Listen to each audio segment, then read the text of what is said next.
라이브.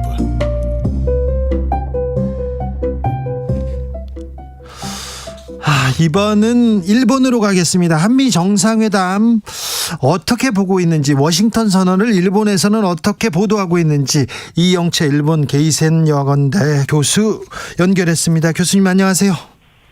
네, 안녕하세요. 네, 교수님, 윤석열 대통령의 방미, 국빈 방문 일본에서는 어떻게 보고 있습니까?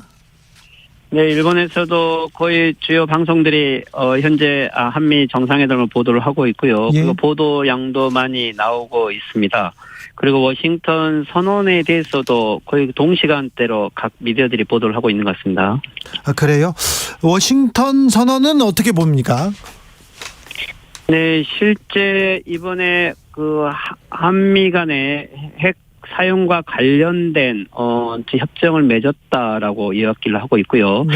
그렇지만 여기에 획기적이고 또한 뭐 핵 공유를 하게 된 것은 사실이지만 명확한 구체적인 진전이라고 보기는 어려울 것 같다.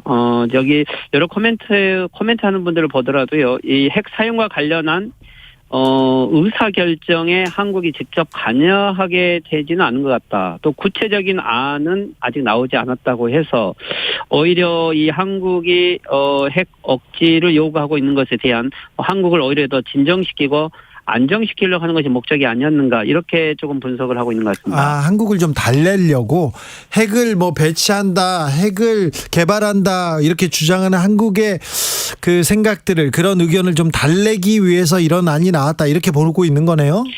네, 그렇죠. 한국이 최근에 북한의 핵 위협을 주장을 하면서 네. 독자적인 핵 무장에 대한 요구가 있었는데, 오히려 이것을 진정시키고 오히려 미국이 한국의 핵 무장에 대한 좀 부정적인 여러 의견들을 공식적으로 이렇게 문서화시킨 거 아니냐라는, 네. 좀 이런 분석도 있는 것 같습니다. 윤석열 대통령이 미국을 가기 전에 직전에 인터뷰에서 일본 무릎 발언 나왔습니다. 이 발언 크게 논란됐는데요. 일본에서는 어떻게 생각합니까?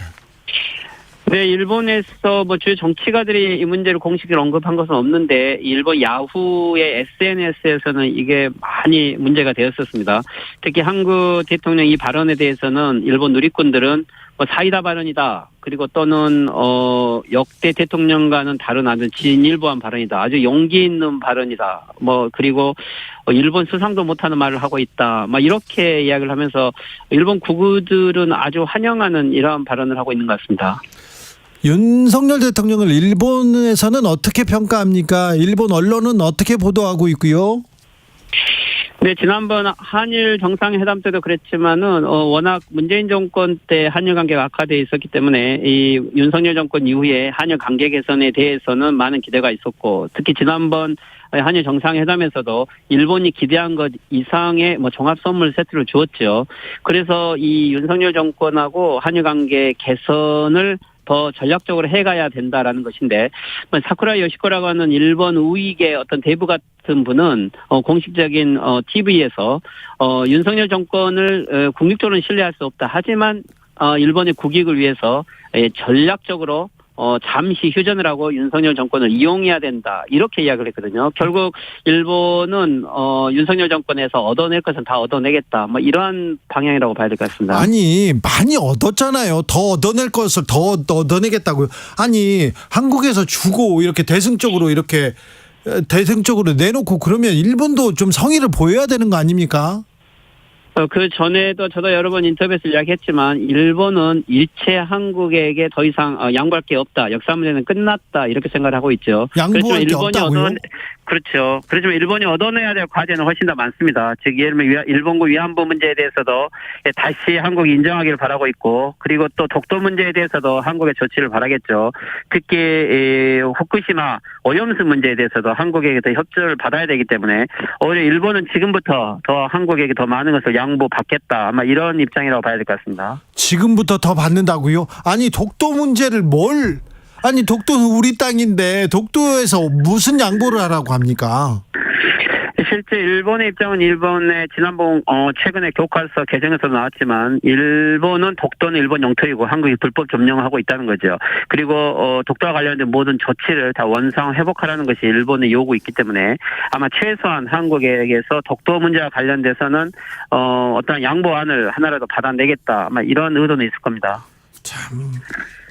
참 일본은 참 역사에 대해서 인식도 부족하고 반성도 없는 것 같습니다. 그런데요, 우리나라가 화이트리스트를 이렇게 이제 해제했어요. 수출 규제를 풀었어요. 그런데 일본은 뭐 하고 있습니까? 그 화이트리스트 해제 안 한답니까? 풀 생각 없어요?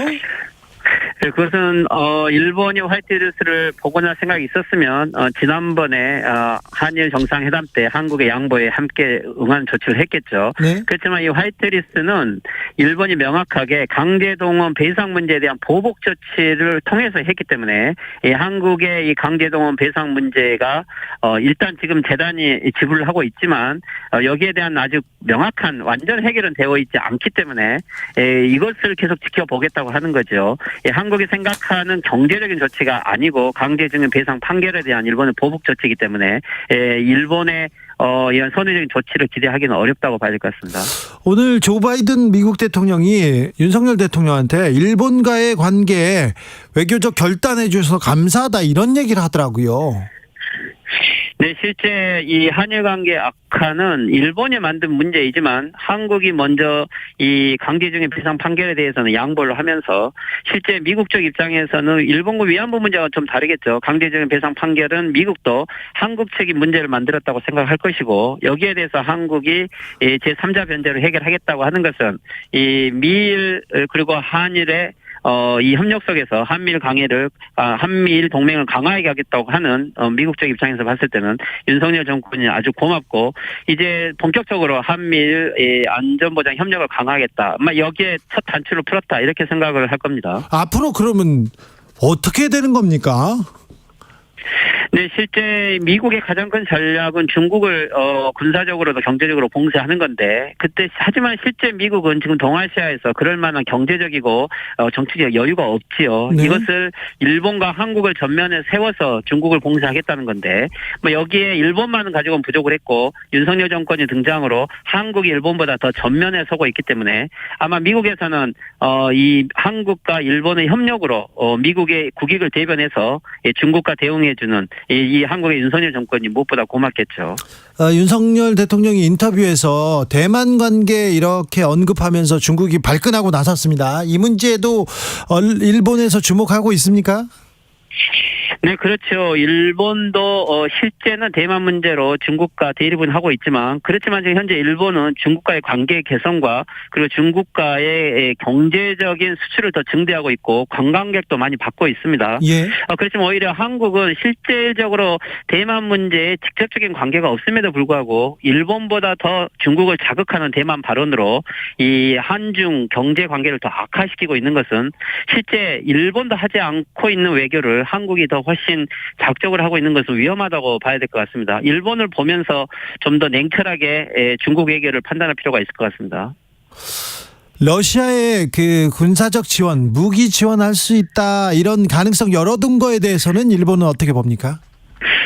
네, 일본은 기시다 수상도 실제 우크라이나를 방문은 했지만 일본은 절대 비군사적 물자 지원을 인도적으로 하고 있지 예. 군사 물자 지원은 일치하지 않습니다. 네. 그런데 한국이 만약에 군사 물자 지원을 한다면 이것은 러시아와 적대적인 관계가 되고 일본인의 입장에서 보면 한국이 스스로 한반도를 전쟁터로 만드는 것이 되기 때문에 그렇지만 일본 입장에서는 오히려 바람직하지요. 한반도가 군사적 위기가 되면 일본의 기시다 정권은 헌법을 개정할 수 있고 그리고 적 진지 공격에 대한 예산을 더 확대할 수가 있고 오히려 한국의 러시아에 대한 강경 발언을 누구보다 가장 큰 이익을 얻고 있는 것은 기시다 내각이라고 이렇게 봐야 될 것 같습니다. 윤석열 대통령의 말 외교 전략에 가장 큰 이익을 보고 있는 것은 기시다 총리다. 아, 네. 그렇군요. 네, 맞습니다. 기시다 정권에게 한국의 윤석열 정부는 역사 문제도 다 양보를 했고 그 결과 지난번에 통일지방선거에서도 기시다 정권이 크게 승리하는 데 기여를 했고 그리고 일본의 국익을 위해서 일본 수상보다 더 해외에서 더 많은 역할을 해주고 있는 것 같습니다. 일본 국익을 위해서요? 아니, 교수님 그렇게 말하니까 막 슬퍼지네요. 후쿠시마 오염수는 어떻게 합니까? 네, 후쿠시마 오염수도 5월 연휴 이후에 이제 공식적으로 6월 초가 되기 전에 일본 정부는 방류를 하겠다고 이렇게 이야기를 하고 있고요. 그래도 지금까지 이 해외에서 이 한국 정부가 반대 입장을 표명해 왔기 때문에 일본이 신중해 왔던 것인데 윤석열 정부가 여기에 대해서 강력한 반대를 할 수 있을지 오히려 이해를 한다라는 표현들이 있기 때문에 일본이 이게 찬스라고 볼 것입니다. 그런 의미에서 이 후쿠시마 오염수 문제는 한국에서 훨씬 더 시민단체들이나 환경단체들이 적극적으로 한국 정부에 대해서 압력을 가하는 이러한 조치를 해야 될 것 같습니다. 그 피해는 한국의 어민들이고 한국의 국민들에게 올 거라고 이렇게 봐야 될 것 같습니다. 일본의 시민단체는 어떻게 활동하고 있어요? 네, 일본의 시민단체들도 적극적으로 반대를 하지만 그렇지만 이제 주된 이유가 해외 정부나 해외에서도 반대 입장이 있다는 것을 근거로 삼고 있는데 한국 정부가 여기에 대해서 구체적인 반대를 하고 있지 않으면 오히려 일본의 시민단체들도 고립되는 이러한 정세로 봐야 될 것 같습니다. 아, 그렇죠. 네, 목소리를 내야 되는데. 말씀 잘 들었습니다. 네, 수고하십시오. 이영채 일본 게이센 여학원대 교수였습니다. 속보 말씀드리겠습니다. 간호법, 의료법이 국민의힘 퇴장 속에서 국회